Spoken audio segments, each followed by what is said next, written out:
प्रभाकर बांगर आणि वनाजी बांगर हे विघ्नहर सहकारी साखर कारखान्याच्या वार्षिक साधारण सभेला जात असताना हे मोटरसायकलीवरनं जात होते आणि त्यांना रस्त्यामध्ये अडवून जवळपास 10 ते 12 गुंडांनी त्यांना मारहाण केली। हा प्रकार जवळपास अर्धा तास चालू होता।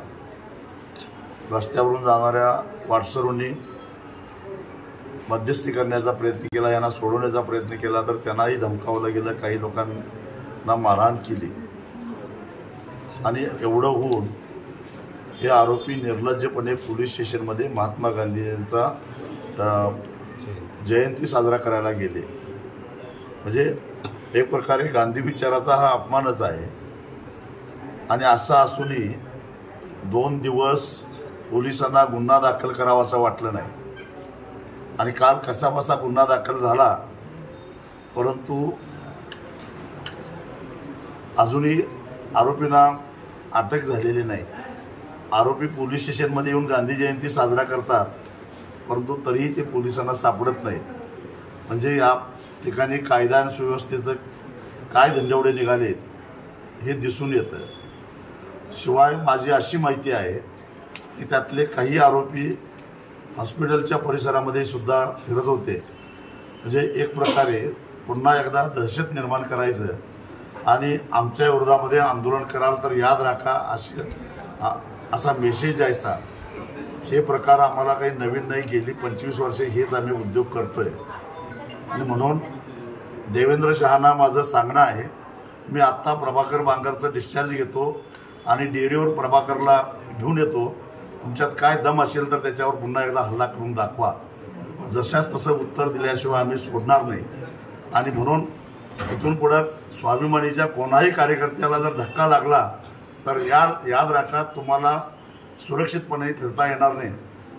मला वाटतं की सुज्ञाला एवढं सांगणं बरं ठीक आहे। आणि या आरोपींच्यावर कारवाई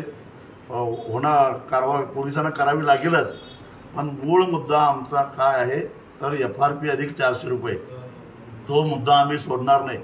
मूळ मुद्द्याला भरकटवण्यासाठी, दहशत माजवण्यासाठी जर तुम्ही अशा प्रकारे उद्योग करत असाल, रक्त सांडू डोकी फोडून घेऊ, पण तुमच्या घशातून 400 रुपये काढल्याशिवाय सोडणार नाही, हा कारखानदारांना माझा इशारा।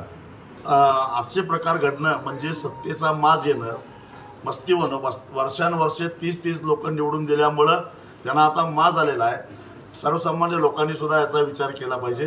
असाच प्रकार 20 वर्षापूर्वी माझ्या बाबतीत झाला आणि त्यांना आत्तापर्यंत पश्चाताप होतोय, कारण माझ्या रूपानं राज्याला एक तगडा शेतकरी नेता मिळाला। मला खात्री आहे की त्यांनी प्रभाकर बांगरवर हल्ला करून चांगलेच काम केलेलं आहे। या भागामध्ये एक तगडा नेता शेतकऱ्यांना मिळालेला आहे। प्रभाकर बांगर यांच्यावर जो हल्ला झालेला आहे या संदर्भामध्ये कोणाशी काय बोलणी करणार आहात? नाही, मी आता सांगितलं की जिल्हा पोलीस प्रमुखांना जाऊन मी आता भेटणार आहे आणि कायदा आणि सुव्यवस्था नेमकं काय करायला आणि मग जर अशी गुंडागर्दी होणार असेल तर आम्हालाही गुंडागर्दी करायला येते, कारण भल्या गुंडाला पाणी पाजलेली लोक आहोत आम्ही। आणि मग जशाच तसं उत्तर देऊ, आम्ही कायदा हातात घेऊन उत्तर देऊ। ऊसाची जी FRP निश्चित केली गेली ती निश्चित करत असताना कृषी मूल्य आयोग शेतकऱ्यांचा उत्पादन खर्च जसा गृहीत धरतं किंवा विचारात घेतं, त्याच पद्धतीनं कारखान्याला मिळणारं एकूण उत्पन्न सुद्धा विचारात घेतं।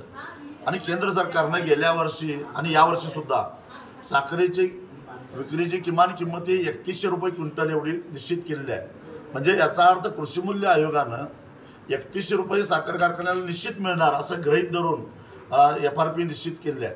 प्रत्यक्षामध्ये मात्र गेल्या वर्षी कारखान्याची सीझन सुरू झाली त्यावेळी साखर 3300 रुपये क्विंटलला विकली गेली आणि ती बराच वेळ मार्च महिन्यापर्यंत 3300 रुपयाच्या दरातच राहिली। मार्च नंतर पुन्हा दर वाढायला लागले आणि आता ती 3850 पर्यंत जाऊन पोहोचली। म्हणजे सरासरी केंद्र सरकारनं निश्चित केलेल्या किमतीपेक्षा क्विंटल पाठीमागे 500 रुपये जादा उत्पन्न कारखान्याला मिळालेलं आहे आणि त्यातलं शेतकऱ्यांना 400 रुपये मिळालं पाहिजे, ही आमची रास्त आणि अर्थशास्त्रीय भूमिका आहे।